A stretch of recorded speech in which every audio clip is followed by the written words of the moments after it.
શબ્દોથી વિદ્યાર્થીઓને અને તાલીમાર્થીઓને જ્ઞાન આપો.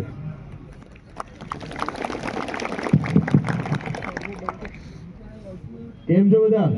મજામાં. થોડો વોલ્યુમ પ્લસ કરો. પાછળ અવાજ આવે છે?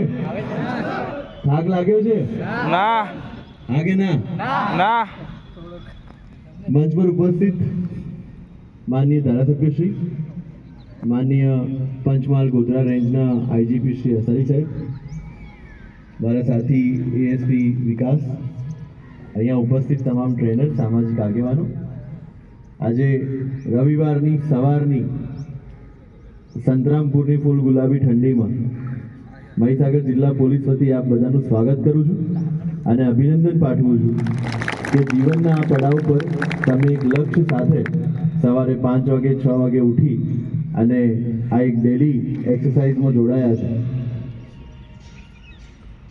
ગયા વર્ષે સંતરામપુર તાલુકામાંથી 45 જેટલા લોકો જે છે એ એલઆરડીમાં સિલેક્ટ થયેલા, જેમને હમણાં નિમણૂક પત્ર આપવામાં આવ્યું. અને જ્યારે આ ભરતીની જાહેરાત થઈ, મને યાદ છે કદાચ એ જ દિવસે માનનીય ધારાસભ્યશ્રીનો મને ફોન આવેલો કે આપણા તાલુકાની અંદર ગયા વર્ષે જે સિલેક્શન થયું છે એનાથી પણ વધા પ્રમાણમાં સિલેક્શન થાય એ માટે અમારે આ પ્રકારનું આયોજન કરવું છે અને એમાં પોલીસ ડિપાર્ટમેન્ટની અમને મદદ જોઈશે. એટલે જે આવા જાગૃત ધારાસભ્યશ્રીનું નેતૃત્વ આપને બધાને મળ્યું છે અને એમની એફર્ટ્સ પણ જે પોતે પણ અહીંયા આવીને તમારી સાથે દોડે છે, તો હું એવી આશા રાખું કે મારી સાથે 2 જિલ્લા વધારે મહત્તમ સંકળાયેલા છે. એક તો બનાસકાંઠા જ્યાં મારું વતન છે અને ભાવનગર જ્યાં મારું પહેલું પોસ્ટિંગ હતું એએસપી તરફથી. એ બંને જિલ્લામાંથી મેક્સિમમ સિલેક્શન થયું છે. તો આ વખતે આશા રાખી કે ત્રીજો જિલ્લો મહીસાગર જોડાય કે જેની અંદર સૌથી વધારે સંખ્યાની અંદર લોકો પોલીસમાં અને એલઆરડી તરીકે ભરતી થાય. મિત્રો, તમે જે લક્ષ્ય સાથે આજે અહીંયા બેઠા છો, પોલીસમાં ભરતી થવું છે અથવા આર્મીમાં ભરતી થવું છે, એની પાછળનો એક માત્ર મોટિવ છે કે યુનિફોર્મ પહેરવા મળે. યસ. યસ ઓર નો? એ યુનિફોર્મનો જે ચાર્મ છે એ બીજી કોઈ નોકરી તમને ક્યારેય નહીં આપી શકે. અને એના માટે જ્યારે આપણે અહીંયા બધા સજ્જ થઈને બેઠા છે, આપણે સવારે રનિંગ કરીએ છીએ, ત્યારે એક્ઝામની અંદર જે 2-3 ઇશ્યુઝ અને ખાસ કરીને આ વિસ્તારમાં તમે બધા જ્યારે અહીંયા ઉપસ્થિત છો, મને નથી લાગતું કે આપણી જે જીવનશૈલી છે, આપણી જે રહેણી કહેણી છે, આપણો જે ખોરાક છે, એ જોતા 5 કિલોમીટર દોડવું એ તમારા બધા માટે બહુ ઇઝી વસ્તુ છે. શહેરમાં જે એકદમ કમ્ફર્ટેબલ લાઈફ જીવતા હોય, મોટા ટાઉન્સમાં જે લોકો 1 કિલોમીટર ચાલવામાં પણ જેમને વાંધો આવતો હોય, તરત સ્કૂટી લઈને નીકળતા હોય, અહીંનો ખેડૂત અને ખેડૂતનો દીકરો 5 કિલોમીટર તો એમનેમ ચાલી નાખે. એટલે તમારા માટે એ વસ્તુ બહુ ઇઝી છે. પ્રશ્ન આવે છે લેખિતમાં. Yes or no? Yes. Mahisagar જિલ્લા પોલીસ તરફથી જ્યારે અને પ્રાયોજના ઓફિસ તરફથી આ તાલીમનું આયોજન થયું છે, તમે બધાએ ખૂબ સરસ ઉત્સાહ સાથે એની અંદર પાર્ટિસિપેટ કર્યું છે. પોલીસ પરિવાર તમારી સાથે છે, પણ તમારે લીડ લઈને મને કહેવું પડશે આવીને કે સાહેબ અમારે આ ફેકલ્ટી જોઈએ છે કે અમારે આ વિષય માટે તૈયારી માટે આ વ્યક્તિ જોઈએ છે. એ તમે કહેશો તો ચોક્કસથી જિલ્લા પોલીસ જે છે એ પ્રયત્ન કરીને તમને પ્રોવાઈડ કરશે. આપણે અત્યારે શારીરિક અને કદાચ પોલીસ ભરતી બોર્ડની પણ એવી ઈચ્છા છે કે ફેબ્રુઆરી એન્ડ સુધીમાં, જ્યાં સુધી શિયાળો પૂરો થઈ જાય ત્યાં સુધીમાં બધાની શારીરિક કસોટી જે છે એ પૂરી કરવાની છે. એટલે આ જે ટાઈમ છે એ તમારા માટે સૌથી ઇમ્પોર્ટન્ટ તમારી ફિઝિકલ ફિટનેસ અને એક્ઝામને ક્લિયર કરવા માટેનો છે. જ્યારે સવારે તમે મહેનત કરીને આની તૈયારી કરો છો, ત્યારે ઘરે જઈને પછી લેખિત માટેની તૈયારી ચાલુ કરો. મેં જોયું છે જ્યારે હું અમદાવાદ હતો ત્યારે પણ ઘણા બધા એવા યુવાનો હતા, 6 ફૂટ હાઈટ હોય, એકદમ ફિટ એન્ડ લીન બોડી હોય, અને પછી આવીને મને કે સાહેબ શારીરિક કસોટીમાં અમે ફેલ થઈ ગયા. એવું ઘણા બધા યુવાનો સાથે, યુવતીઓ સાથે થાય છે. એનું કારણ એ છે કે જ્યાં માત્ર શરીર ચલાવવાનું છે ત્યાં આપણે જઈને દિમાગ ચલાવવા લાગ્યો છે. રોજ અહીંયા 5 કિલોમીટર રનિંગ ટાઈમમાં પૂરું થતું હોય તો પછી પરીક્ષા ગ્રાઉન્ડમાં જઈને ચિંતા કરવાની ક્યાં જરૂર છે કે થશે કે નહીં? હા કે ના? હા. આ વસ્તુ પર જો તમે કંટ્રોલ લાવી દેશો, તમે અહીંયાથી કેટલા લોકોને તરતા આવડે છે? સ્વિમિંગ કેટલાને આવડે છે? એના માટે ડેલી એક્સરસાઇઝ કરો છો? ના. પડવાની સાથે બોડી એક્ટિવ થઈ જાય છે કે નહીં પાણીમાં? થઈ જાય. હા કે ના? હા. તો આ મસલ મેમરીની વાત છે. તમે રોજ રનિંગ કરો છો, જ્યારે એક્ઝામમાં જાઓ છો, ગ્રાઉન્ડ પર જાઓ છો, ત્યારે પણ તમારું બોડી એ જ સ્પીડમાં અને એ જ રિધમથી દોડવાનું છે. મહેરબાની કરીને એ દિવસે બોડી પાસે વધારે કામ લેવાની અપેક્ષા ના રાખતા, નહીં તો પાછા નર્વસ થશો અને ફરી એક્ઝોટ થઈ જશો. જે સ્પીડથી, જે રિધમથી તમે અહીંયા દોડો છો, એ જ સ્પીડથી તમારે ગ્રાઉન્ડમાં દોડવાનું છે. અને એમાં કોઈ રોકેટ સાયન્સ નથી ભાઈ, કે તમારે એમસીક્યુમાંથી સિલેક્ટ નથી કરવાનું કે હું આ ટ્રેક પર દોડું કે પેલા ટ્રેક પર દોડું, સીધો દોડું કે ઊંધો દોડું. હા કે ના? તો આ જે પ્રેક્ટિસ તમે કરી રહ્યા છો, એ જ વસ્તુ એ દિવસે જઈને ગ્રાઉન્ડ પર કરવાની છે. ત્યાં બિલકુલ નર્વસ થવાની જરૂર નથી, બિલકુલ તમારે એની અંદર ગભરાવાની જરૂર નથી, અને તમારા દિમાગને એ દિવસે ઘરે મૂકીને જવાનું છે. એને લેખિત માટે સાચવી રાખો, શારીરિકમાં જરૂર નથી. યસ ઓર નો? એટલે જ્યારે શારીરિકની કસોટી માટે તમે જાઓ છો, ત્યારે અહીંયા જે કરો છો એની એ જ વસ્તુ ત્યાં રિપીટ કરવાની છે. એમાં કશું નવું કે જૂનું કરવાની કોશિશ ના કરતા, પોતાના દિમાગને વાપરવાની કોશિશ ના કરતા, શારીરિક કસોટી તમે આરામથી પાસ કરી લો. એના પછી જે સૌથી ઇમ્પોર્ટન્ટ ફિલ્ટર છે એ છે લેખિત પરીક્ષા. લેખિત પરીક્ષામાં આપણે ક્યાં પાછળ પડીએ છીએ એનું એનાલિસિસ તમને હોવું જોઈએ. આમાંથી એવા કેટલા છે જે સેકન્ડ ટાઈમ આપી રહ્યા છે એક્ઝામ? ગયા વર્ષે આપી હોય અને સિલેક્શન ના થયું, આ વર્ષે ફરી આપતા એવા કેટલા છે? ઓલમોસ્ટ 50-60%. તો આ બધા લોકોએ તો ખાસ એનાલાઇઝ કરવાનું છે કે ગયા વર્ષે ક્યાં રહી ગયા હતા. હવે આમાંથી એવા કેટલા છે ગયા વર્ષે ફિઝિકલમાં રહી ગયા હોય, ફિઝિકલ પાસ ના થયું એવા કેટલા છે? રાજુ એનો મતલબ કે મોટા ભાગના લોકોને પ્રોબ્લેમ લેખિતમાં આવે છે. હવે લેખિતમાં પ્રોબ્લેમ આવે છે તો તમે બટ ઓબ્વિયસલી કેવું કહેશો કે અમને ગાંધીનગર કે અમદાવાદ જવા ના મળ્યું ને એ કોચિંગ સેન્ટર્સ જોવા ના મળ્યા ને એના કારણે અમને આ ઇશ્યુઝ થયો. તો એટલા માટે જ આ ક્લાસીસ આપણે શરૂ કર્યા છે કે તમને જ્યાં પણ ઇશ્યુ આવે, ખાસ કરીને જે સિનિયર એસ્પિરન્ટ્સ છે, જે લોકો બીજી વખત આપી રહ્યા છે, એ ચોક્કસથી આવીને મને મળી જજો કે સાહેબ અમારે આ વિષયની તકલીફ છે કે અમારે આ ફેકલ્ટીની જરૂર છે. આપણે ફિઝિકલ નહીં તો ઓનલાઈન કોઈ પણ રીતે એની વ્યવસ્થા કરીશું. અમારા પીઆઈ સંતરામપુર પણ અહીંયા છે, એએસપી સંતરામપુર વિકાસ યાદવ સાહેબ પણ અહીંયા છે. જો તમારે લુણાવાડા સુધી ના જવું હોય તો તમે એમને અહીંયા મળીને રજૂઆત કરજો, એ ચોક્કસથી મારા સુધી પહોંચાડશે. પણ આપણે સાથે મળીને એ રીતે તૈયારી કરીએ લેખિત પરીક્ષાની પણ, કે જે લોકો ફિઝિકલમાં પાસ થયા છે એ લોકો ફરજિયાત લેખિતમાં પણ પાસ થઈ જાય. થશે એવું? આ વખતે મેક્સિમમ સિલેક્શન મહીસાગર જિલ્લામાંથી થાય એવો પ્રયત્ન આપણે બધાએ કરવાનો છે. પણ આ બધા પાછળ સૌથી ઇમ્પોર્ટન્ટ વિષય શું છે? સિલેક્શન અમુકનું થાય છે, અમુકનું નથી થતું. એના પાછળનું એક મહત્વનું પરિબળ કોઈ હોય તો એ છે તમારું મોટિવેશન, અથવા તો તમે શું કામ આ તૈયારી કરી રહ્યા છો એના પાછળનું કારણ. હું બેરોજગાર છું, મારી પાસે કરવા માટે કંઈ નથી અને કુબેરભાઈએ ક્લાસીસ દોડવાનું ચાલુ કર્યું છે તો હું દોડવા જઉં છું. જો એ ઇન્ટેન્શનથી આવતા હશો તો સિલેક્શન થવું અઘરું છે. કેટલા લોકો ફોર્મ ભરે છે દર વર્ષે? ગયા વર્ષે કેટલા લોકોએ ફોર્મ ભર્યું હતું એલઆરડીનું ગુજરાતમાંથી? સંખ્યા કેટલા? 10 લાખ. 14. વિચારો કોમ્પિટિશન કેટલું છે, અને એની સામે સીટ કેટલી છે? 15,000. કેટલી? 13,000. 13,000 સીટ માટે 14 લાખ લોકોએ ફોર્મ ભર્યા છે. તો એવું તો શું હશે એ 13,000 લોકોમાં જે બાકીના લોકોમાં નહીં હોય, જેથી કરીને એ લોકો સિલેક્ટ થશે? એક જ શબ્દમાં જો મારે કહેવું હોય તો એ છે પ્રબળ ઈચ્છા શક્તિ. આજે આ એક્ઝામ આવી તો મેં એનું ફોર્મ ભરી દીધું, કાલે પેલી એક્ઝામ આવી તો મેં એનું ફોર્મ ભરી દીધું, પરમ દિવસે પેલી એક્ઝામ આવી મેં એનું ફોર્મ ભરી દીધું, 2 દિવસ આની તૈયારી કરી, 3 દિવસ આની તૈયારી કરી, 5 દિવસ આની તૈયારી કરી, તો ક્યાંય મેળ નહીં પડે.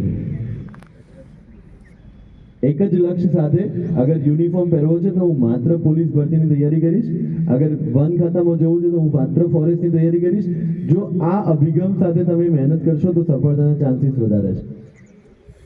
એ 14 લાખ લોકોએ જે ફોર્મ ભર્યા છે એમાંથી માત્ર ભરવા માટે ફોર્મ ભર્યા છે એવા 8-1 લાખ લોકો નીકાળી દો તમે. વધ્યા માત્ર 6 લાખ લોકો, જે લોકો સિન્સિયરલી આની તૈયારી કરે છે. અને 6 લાખમાંથી ઘણા બધા એવા છે જે ફિઝિકલી કદાચ ફિટ નહીં હોય. તો તમારું કોમ્પિટિશન જે છે એ રિયલમાં તો 2 લાખ કે 2.5 લાખ કે 3 લાખ લોકો સાથે જ છે, જે સિન્સિયરલી સવારે દોડે છે, ઘરે જઈને એક વિષય, બીજો વિષય, ત્રીજો વિષય, ચોથો વિષય વાંચે છે અને પછી એનું રિવિઝન પણ કરે છે. એક વસ્તુ જે લેખિતમાં તમારે બધાએ યાદ રાખવાની છે, લેખિત એક્ઝામનો સિલેબસ બધાને ખબર છે? યસ ઓર નો?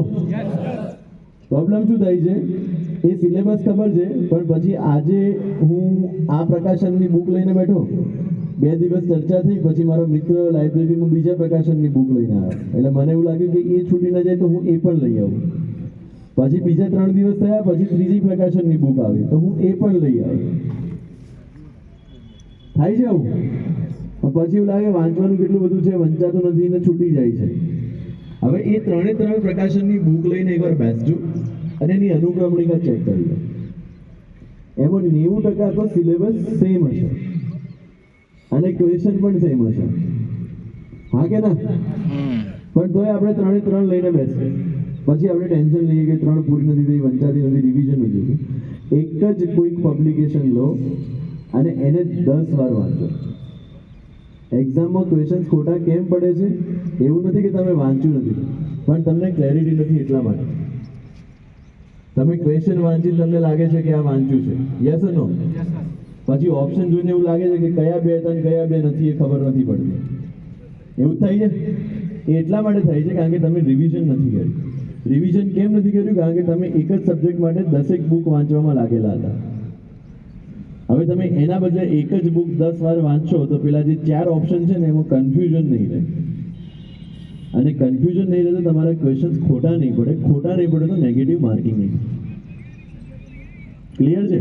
એટલે કોઈ એક જ સબ્જેક્ટ માટે એક જ બુક લઈને એને 10 વાર વાંચો અને એની પ્રેક્ટિસ કરશો તો ચોક્કસથી દેર આર ચાન્સીસ કે તમે ક્લિયર કરી દેશો. મેરિટ કેટલું જાય છે? 50%, 60%? કટ ઓફ કેટલું હોય છે? 50% કે 40%? 40%. મતલબ 100 માંથી 40 માર્ક્સ લાવવાના છે. તો 40 માર્ક્સ જેટલું તો આપણે બધા વાંચી જઈએ એની ગેરંટી, હા કે ના? હું તો કહું છું 70 માર્ક્સ જેટલું જ વાંચો, પણ એ પરફેક્ટ વાંચો જેથી કરીને ઓપ્શન્સમાં કન્ફ્યુઝન ના રહે. હવે તમે એ 70% જો આપણે એવું માનીએ કે એ પ્રકાશનની બુક આપણે છોડી દીધી તો 10% એમાંથી ગયું, બી ની છોડી દીધી તો 20% ગયું, સી ની છોડી દીધી તો 30% ગયું, પણ જે વાંચી છે એમાં બાકીનું 70% તો કોમન છે ને ભાઈ. તો એ 70% ઉપર તમારી એક્સપર્ટીઝ એવી હોવી જોઈએ કે એમાંથી કોઈ પણ પ્રશ્ન આવે તો ના છૂટે.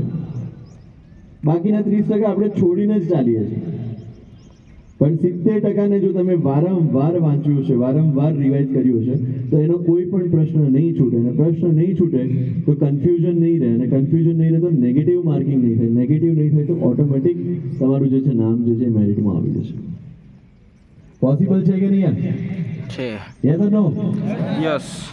તો આજુબાજુવાળા શું વાંચે છે ને કઈ બુક લઈને વાંચે છે ને પેલો કેટલા કલાક વાંચે છે ને એ બધી કમ્પેરિઝનમાંથી બહાર નીકળી મારાથી કેટલું થઈ શકે છે અને હું કેટલું કરી શકું છું, માત્ર ને માત્ર એ કન્સેપ્ટ ઉપર ફોકસ કરીને આપણે તૈયારી કરીશું.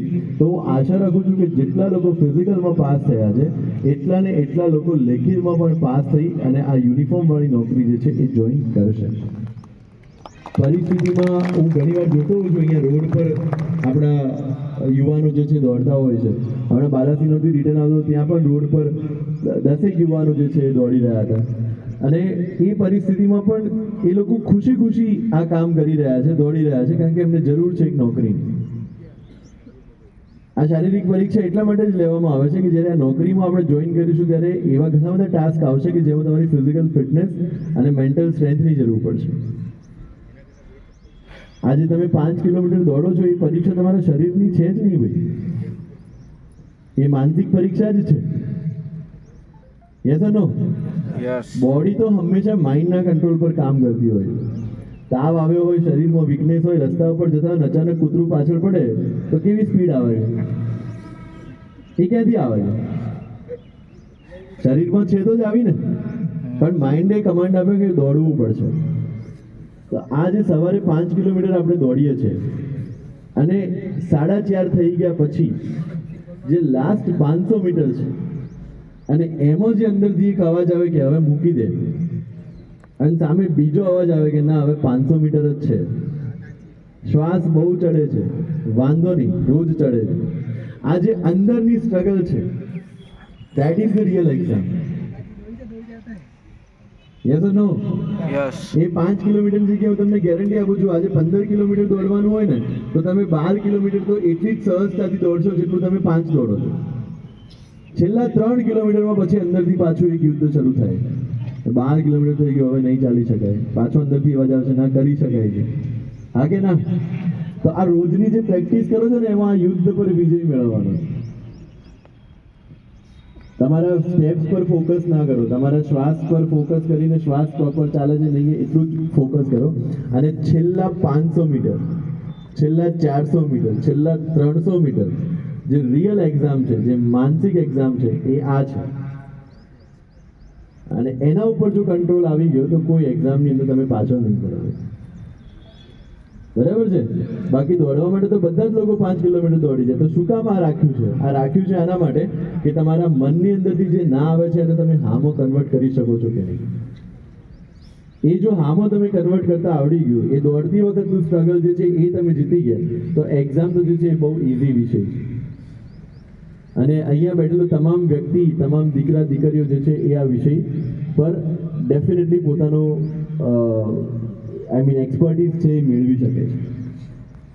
એના સિવાયના 2 વિષય જે આ તાલુકાને ખાસ લાગુ પડે છે અને જિલ્લા એસપી તરીકે અને માનનીય આઈજી સાહેબના માર્ગદર્શન હેઠળ જે ઇસ્યુ અમે આઈડેન્ટિફાઈ કર્યા છે એમાંથી સૌથી મહત્વનો ઇસ્યુ સંતરામપુર, કડાણા અને ડીટવાસ માટે લાગુ પડે છે. તો એ છે કે અહીંના યુવાનો છોકરીને નામ પૂછવાની ઉંમર પૂછવાની નામ પૂછીને ઉંમર પૂછવાનું ભૂલી જાય છે. સમજાય શું કહેવા માંગુ છું? સંતરામપુર જેલમાં 29 પોક્સોના આરોપી છે, એમાંથી 25 આરોપી જે છે એ એવા છે કે જેમાંથી છોકરીના પ્રેશરના કારણે એ લોકો ભાગી ગયા અને પછી પોક્સો દાખલ થઈ અને અત્યારે એ લોકો જેલમાં છે. સાચી વાત. પરિસ્થિતિ જે રહી હોય પણ આજે એમનું કરિયર અને એમનું ફ્યુચર બંને દાવ પર છે. મહીસાગર જિલ્લા પોલીસ અત્યારે જે અભિયાન ચલાવી રહી છે એમાં અમારી સ્પષ્ટ સૂચના છે તમામ લોકોને કે 18 વર્ષ પહેલા કોઈના લગ્ન કરવા પણ નહીં ને લગ્નની વાત પણ ના કરે. કાલે ઉઠીને જો કોઈ દીકરી પોલીસ સ્ટેશનમાં આવીને એવું લખાવશે કે મારા પપ્પાના પ્રેશરના કારણે મારે ભાગી જવું પડ્યું, તો હું દુષ્પ્રેરણમાં એના ફાધરને પણ આરોપી બનાવીશ. સાચી વાત. પોક્સો એવો કાયદો છે જે જાતીય શોષણ માટે અને ખાસ કરીને બાળકોના જાતીય શોષણ માટે લાવવામાં આવે છે. પણ સાંસ્કૃતિક રીતિ રિવાજો અને કાયદાકીય જે પ્રોવિઝન્સ છે એ બંનેના કોન્ફ્લિક્ટના કારણે આજે આવા 25 અને બીજા 41 જે જામીન પર છે એ યુવાનો કે જે પોટેન્શિયલ બ્રાઇટ ફ્યુચર ધરાવે છે એમને આજે જેલ પાછળ જવું પડે છે. એટલે અહીંયા બેઠેલા તમામ લોકોને મારી વિનંતી છે કે જ્યારે ભણવાનો સમય છે, જ્યારે કરિયર બનાવવાનો સમય છે, ત્યારે પ્લીઝ આ બધા વિષયોથી દૂર રહેજો. તમને ક્યાં એવું લાગે કે તમારા ઉપર પ્રેશર આવી રહ્યું છે, અહીંયા બેઠેલા યુવાન દરેક ગામમાં જઈને આ વસ્તુ મારા તરફથી તમામને કહેવાની છે. અહીંયા તમામ ગામના લોકો અહીંયા છે અવેલેબલ.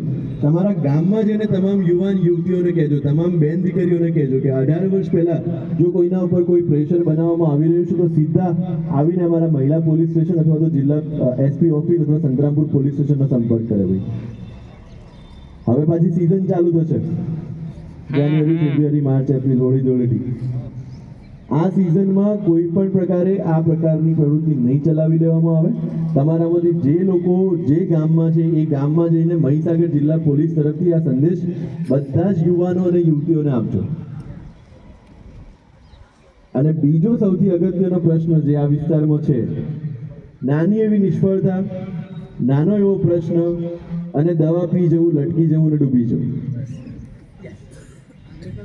બહુ ઇઝી છે આ વિસ્તારમાં, મને એવું લાગે છે. સંતરામપુર પોલીસ સ્ટેશનમાં મહિનામાં 2 એડી અમારે દાખલ કરવી પડે છે. એવા તો શું પ્રશ્નો છે કે આપણને જીવન આટલું સસ્તું લાગે છે?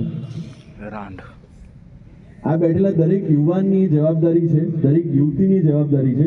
યુનિફોર્મ તો આપણે પહેરીશું જ્યારે સમય થશે ત્યારે, પણ એક દેશના નાગરિક તરીકે, આ વિસ્તારના નાગરિક તરીકે આપણા ગામમાં એવો કોઈ પણ બનાવ ના બને એની જવાબદારી તમારે બધાએ લેવી પડશે.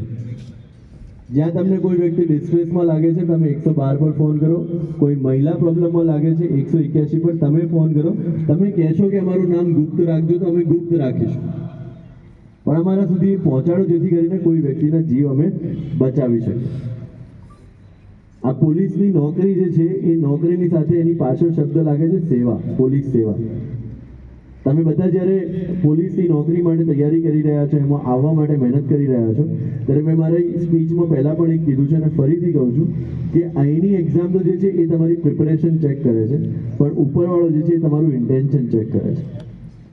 તમે કયા ઈરાદાથી આ નોકરીમાં જોડાવા માંગો છો, તમારી પાછળ એની પાછળ તમારું ઇન્ટેન્શન શું છે, આ વસ્તુ પણ બહુ જ મહત્વની છે. મારે આવીને માત્ર રોલા પાડવા છે, યુનિફોર્મ પહેરીને રીલ બનાવી છે, તો એ મેળ નહીં પડે ભાઈ. ભારતના છેવાડા ગામડા સુધી જઈને એ નાગરિકની વ્યથા મારે સાંભળવી છે, એને બનતી મદદ કરવી છે, અને એ ઇન્ટેન્શનથી જો તમે તૈયારી કરશો તો ચોક્કસથી ઉપરવાળો પણ તમને હેલ્પ કરશે. અને આઈ વિશ કે તમારામાંથી દરેક વ્યક્તિ આ સેવા ભાવના સાથે આ પરીક્ષાની તૈયારી કરે. તમે જે સવારે આવીને અહીંયા દોડો છો એ તમારી પરીક્ષાનો ભાગ છે. પરીક્ષા છેલ્લા દિવસે નથી હોતી, એ તમે જ્યારથી તૈયારી શરૂ કરો છો ત્યારથી લઈને છેક સુધી હોય છે. આમાં તમારી કન્સિસ્ટન્સી પણ ચેક થશે, તમારું મનોબળ પણ ચેક થશે, તમારી ફિઝિકલ ફિટનેસ, મેન્ટલ ફિટનેસ બધું જ આ 1 મહિના 2 મહિનાની તૈયારીમાં ચેક થશે. એટલે અહીંયા બેઠેલા તમામ વ્યક્તિ, તમામ યુવાનો, મારા મહીસાગર જિલ્લામાંથી મેક્સિમમ લોકો જે તૈયારી કરે છે એ લોકો સિલેક્ટ થાય, અને બધા સિલેક્ટ થાય ત્યારે સિલેક્ટ થઈને એક સાથે મારી આ ગમતી લાઈન સાથે આપણે બધા પૂરું કરીશું. यही करेंगे यही तमाशा जहां रहेंगे वहां करेंगे, यही करेंगे यही तमाशा जहां रहेंगे वहां करेंगे, समंदरों में भटक गए तो जला के पानी दुआ करेंगे. Thank you. ખૂબ ખૂબ આભાર સાહેબ. તાળીઓ ઓછી પડી.